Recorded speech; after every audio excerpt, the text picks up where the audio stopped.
नमस्कार दोस्तों, मैं श्रवण आप सभी का स्वागत करता हूं अपने YouTube चैनल परीक्षा रात्रि पर।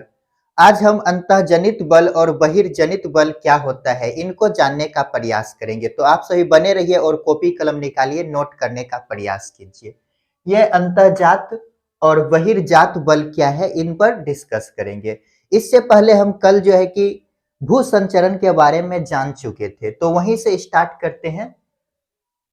पहले एक पॉइंट लिखते हैं। पृथ्वी पर स्थल स्वरूपों की उत्पत्ति का कारण क्या है? पृथ्वी पर स्थल स्वरूपीय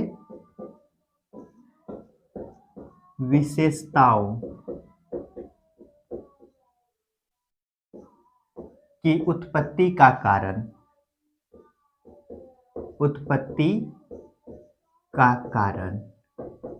क्या है? इनको हम सब जान चुके हैं। भू संचलन कल जान चुके हैं। क्या है भू संचरण? भू संचलन, ये जो भू संचरण है, ये भू संचरण कैसे इनका यदि बोले नियंत्रक कारक कौन है, तो बल है। इनको नियंत्रित कौन करता है? तो बल। नियंत्रक कारक क्या है? कारक बल है। ये बल जो है दो प्रकार के हैं।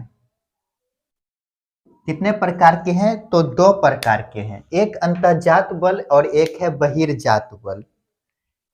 इसी को अंतर्जनित बल और बहिर्जनित बल कहते हैं। अंतर्जनित बल या अंतर्जनित संचलन बोल सकते हैं, और बहिर्जनित संचलन। बहिर्जनित बल, अंतःजनित संचलन को ही बल बोला जाता है। बल, तो ये दो कारक हैं। यदि बोले अंतःजनित बल क्या है, तो अंतः मीन्स अंदर, पृथ्वी के अंदर जो भी घटना होते हैं उससे उसके कारण जो भी स्वरूप की उत्पत्ति होती है उसे अंतःजनित बल कहते हैं। तो इसको लिख सकते हैं, पृथ्वी के आंतरिक परतों में, आंतरिक परतों के प्रभाव से जो जनन संचलन होता है उसे आंतरिक परतों के प्रभाव से जो जनित संचलन होते हैं, जनित संचलन होते हैं,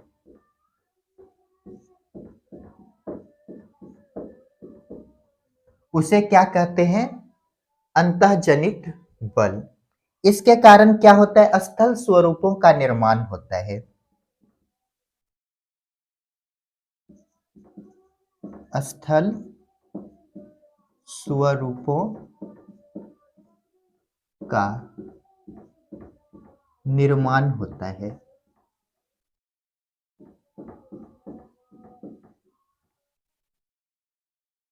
इसलिए इसे रचनात्मक प्लेट भी कहते हैं।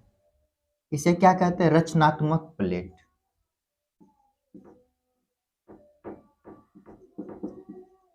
रचनात्मक प्लेट। और यदि बहिर्जनित बल कहे, किसे कहते हैं? तो पृथ्वी के बाह्य कारकों के प्रभाव से जो जनित संचरण होते हैं उसे क्या कहते हैं? अंतः बाह्य जनित बल।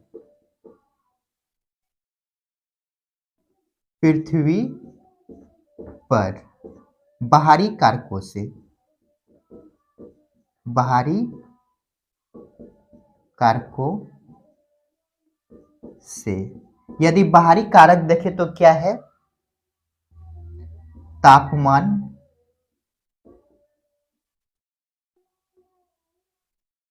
पवन, आर्द्रता, ये सभी क्या है? बाहरी कारक है। इससे क्या होता है? स्थल स्वरूपों का विनाश होता है। स्थल स्वरूपों का विनाश, स्वरूपों का विनाश होता है। इसलिए इसे क्या कहते हैं? विनाशी परत भी, विनाशी कारक भी कहते हैं। जल्दी से इनको नोट कीजिए। इसलिए इसे क्या कहते हैं? विनाशात्मक भू संचरण, विनाशात्मक भू संचरण।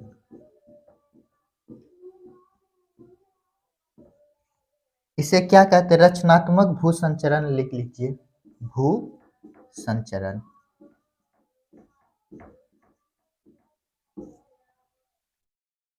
इनको लिखने के बाद एक फिगर बनाते हैं यहां पर।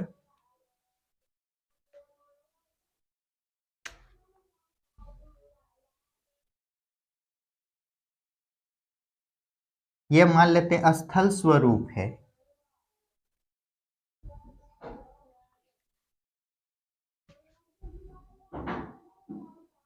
और यहां पर पर्वत का निर्माण हुआ है।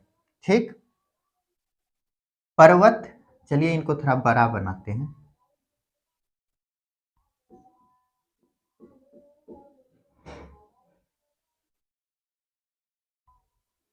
यहां पर ये पर्वत का निर्माण हुआ। ठीक, पर्वत के बाद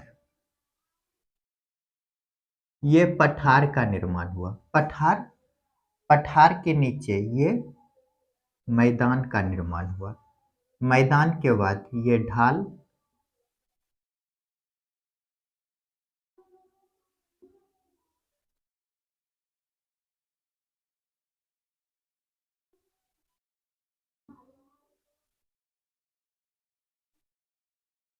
तो रचनात्मक प्लेट में यदि देखें तो क्या क्या निर्माण होता है? ये जो देख रहे हैं सबसे बड़ा, इधर जो है ये जो है कि क्या है? ये जो है महाद्वीपीय क्रस्ट, महाद्वीपीय क्रस्ट। और ये जो है महासागरीय क्रस्ट, महासागरीय क्रस्ट। यहां पर क्या है? जल भरा हुआ है। इसको थोड़ा इसे ढलान टाइप का बनाइए। इसमें क्या है? जल भरा भरा हुआ है।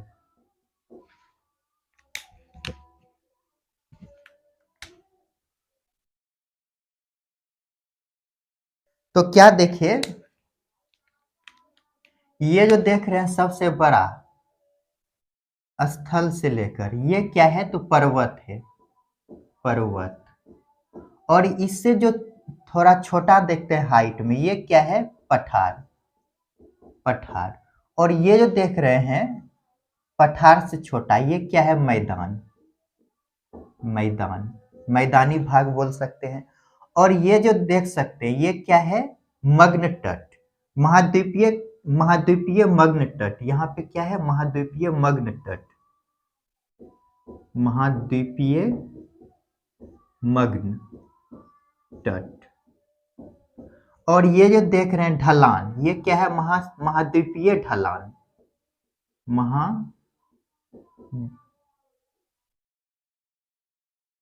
महाद्वीपीय ढलान, या ढाल बोल सकते हैं, ढाल है। और ये जो देख रहे हैं, ये जो इसकी हाइट क्या है? कम है। ये क्या है? ये यदि देखें तो ये क्या है? महासागरीय नितल। इसको नीचे लिखते हैं यहां पर। ये क्या है? महासागरीय नितल, महासागरीय नितल। और ये जो देख रहे हैं उठा उठा उठा पहाड़ टाइप का अंदर, ये क्या है? कटक इसको बोलते हैं। समुद्र में उठे उठे जो भाग होते हैं उसको कटक बोला जाता है। तो ये क्या है? कटक, महासागरीय कटक, महासागरीय कटक।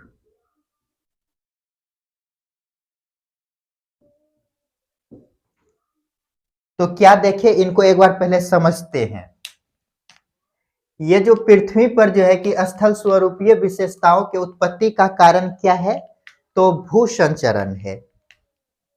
क्या है? भू संचरण। इनको कल भी समझ चुके थे। इनके नियंत्रक कारक क्या है? ये जो भू संचरण होते हैं इसको नियंत्रित कौन करता है, तो बल करता है। ये बल कितने प्रकार के हैं, तो दो प्रकार का है। एक है अंतर्जात बल, जिसे अंतर्जनित संचरण कहते हैं या अंतर्जात बल बोल सकते हैं, और एक है बहिर्जात बल। अंतःजात बल के कारण क्या होता है, पृथ्वी के आंतरिक परतों के प्रभाव से जो जनित संचरण होता है, अर्थात बोल सकते हैं पृथ्वी के आंतरिक परतों के कारण जो स्थल स्वरूपों का निर्माण होता है, उसे क्या कहते हैं, अंतर्जनित बल। इसके कारण क्या होता है, स्थल स्वरूपों का निर्माण होते हैं, इसलिए इसे क्या कहा जाता है, रचनात्मक प्लेट कहते हैं। और ये जो बहिर्जनित बल है, पृथ्वी पर बाहरी कारकों से, बाहरी कारक बोले तो पृथ्वी पर बाहरी कारक कौन होंगे, तापमान, पवन और आर्द्रता। आर्द्रता मीन्स क्या हो गया, वायु में नमी, और शुष्क मीन्स हो गया वायु में जब नमी नहीं रहता है पानी का मात्रा तो उसे शुष्क। आर्द्रता मीन्स पानी में आर्द्रता मीन्स वायु में नमी का मात्रा, जल का मात्रा। तो इसके कारण क्या होता है, स्थल स्वरूपों का विनाश होता है। विनाश कैसे होता है अभी समझते हैं, इसलिए इसे विनाशात्मक भू संचरण कहते हैं, विनाशात्मक भू संचरण कहते हैं। ये जो आंतरिक जनित अंतर्जनित बल है, इसके कारण क्या हुआ, ये स्थल स्वरूपों का निर्माण हुआ। जब इस पर, ये मान लेते हैं सूर्य है, सूर्य से क्या पड़ेगा, रोशनी, अर्थात ताप बढ़ेगा घटेगा, क्या होगा, टेम्परेचर।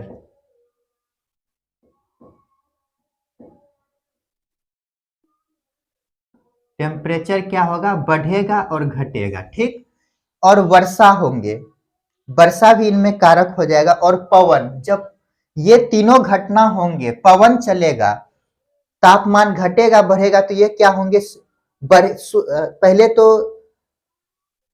पहले क्या होगा, जब इस पर ताप पड़ेगा तो ये सिकुड़ जाएगा, फिर फैलेगा, और सिकुड़ने और फैलने के कारण इस पे क्या होगा, इसका इरोजन, ये जो है कि टूटने लगेंगे। और यदि पानी पड़ेगा तो ये यहाँ से, पानी जब पड़ेगा तो ये यहाँ से गिर भी सकते नीचे में। तो जब इस पर क्या होगा, तापमान, पवन, आर्द्रता का प्रभाव पड़ेगा, यदि पवन चलेगा तो क्या होगा, इसको तोड़ करके एक स्थान से दूसरे स्थान तक लेकर के चले जाएगा, तो क्या होगा, इनका विनाश होगा। तो यहाँ पे क्या देखे, अंतर्जात बल के कारण ये स्थल स्वरूपों का निर्माण होता है, और बहिर्जनित बल के कारण ये स्थल स्वरूपों का विनाश होता है। कैसे विनाश होता है, तो इसको भी समझ गए। बाह्य कारकों के प्रभाव से क्या होता है, इनका विनाश होता है। जल्दी से इनको नोट कीजिए। चलिए इनको जल्दी से मिटाते हैं।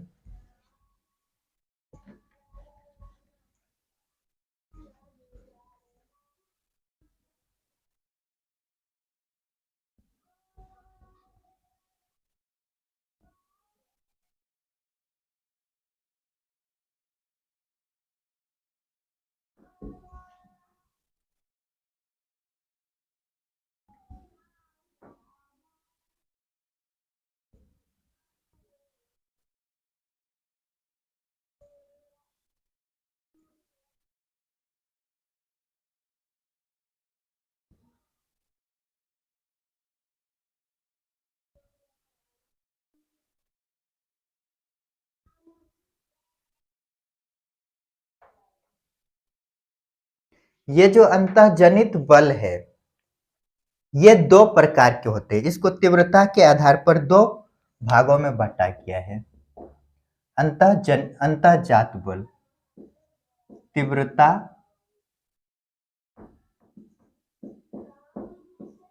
के आधार पर कितने वर्गों में बांटा गया, दो वर्गों में।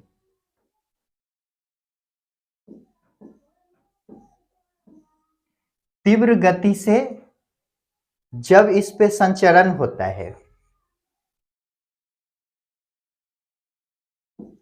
तीव्र गति से संचरण, तो इसे क्या कहा जाता है, आकस्मिक भू संचरण। आकस्मिक भूसंचरण। और मंद गति से दूसरा होता है मंद गति से संचरण। मंद गति से संचरण।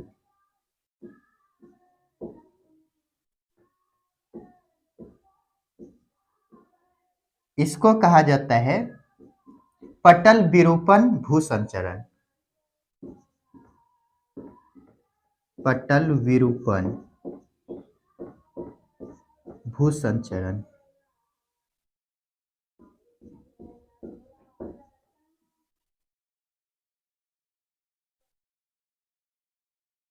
ये जो आकस्मिक भूसंचरण है इसका प्रभाव क्या होता है, सतह पर तीव्र गति से दिखाई देता है। प्रभाव कैसा होता है, सतह पर तीव्र गति से दिखाई देता है। सतह पर तीव्र गति से दिखाई देता है।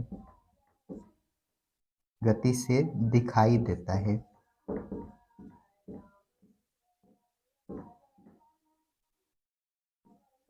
देता है।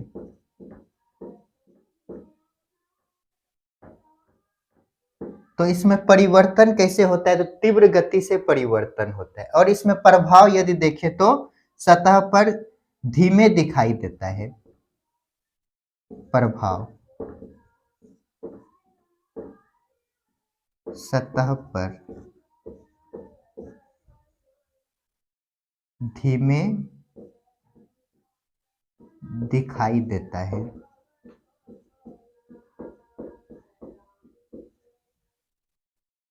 तो इसमें परिवर्तन कैसा होता है, तो तीव्र गति से परिवर्तन होता है। परिवर्तन कैसे होता है, तीव्र गति से। तीव्र गति से।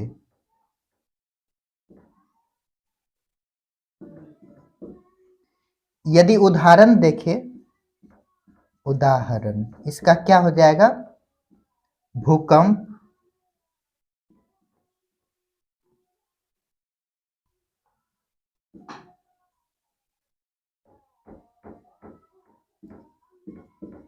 भूकंप, ज्वालामुखी, ज्वालामुखी, ये दो उदाहरण हो गए। और इसका यदि परिवर्तन देखें तो कैसा होता है, दीर्घ काल में ये परिवर्तित होते हैं। परिवर्तन दीर्घ काल में नजर आता है। यदि इसका उदाहरण देखें, उदाहरण पर्वत निर्माण, पर्वत या हिमालय निर्माण बोल सकते हैं। पर्वत निर्माण। तो जल्दी से इनको नोट कीजिए। क्या देखें, ये अंतःजात बल कितने प्रकार के हैं, तो ये है तीव्रता के आधार पर यदि देखते हैं तो कितने प्रकार के हैं, ये है दो प्रकार का। कौन कौन, तो तीव्र गति से संचरण, तीव्र गति संचरण, तीव्र गति से संचरण। इसे क्या कहा जाता है, आकस्मिक भूसंचरण। इसे आकस्मिक इसलिए कहा जाता है जब ये संचरण होता है तो इनका प्रभाव तीव्र गति से दिखाई देता है तुरंत। जैसे देखें तो भूकंप और ज्वालामुखी जैसे आता है हमको पता चल जाता है। तो आकस्मिक भूसंचरण इसलिए कहते हैं। इसका प्रभाव क्या होता है, सतह पर तीव्र गति से दिखाई देता है, तुरंत दिखाई देता है। इसका परिवर्तन कैसे होता है, तो तीव्र गति से होता है। यदि उदाहरण देखें तो भूकंप और ज्वालामुखी दो उदाहरण है। और यदि मंद गति से संचरण देखें तो ये कैसा होता है, इसे कहा जाता है पटल विरूपण भूसंचरण भी कहते हैं। तो इसका प्रभाव सतह पर क्या होता है, धीमे गति से दिखाई देता है, धीमे दिखाई देता है बहुत दिनों के बाद। तो इसका परिवर्तन कैसे होता है, दीर्घ काल में। जैसे हम बोल सकते हैं पर्वत निर्माण या हिमालय का निर्माण। जल्दी से इनको नोट कीजिए। तो दोस्तों आज के लिए इतना ही, मिलते हैं नेक्स्ट क्लास में जिसमें कि हम ये जो पटल विरूपण है इसी के कुछ प्रकार को आगे डिस्कस करेंगे। तो आप सभी खुश रहिए, पढ़ते रहिए और अपने माता पिता का सम्मान कीजिए। मिलते हैं नेक्स्ट वीडियो में। यदि मेरा वीडियो अच्छा लगता है तो लाइक शेयर और कमेंट कीजिए।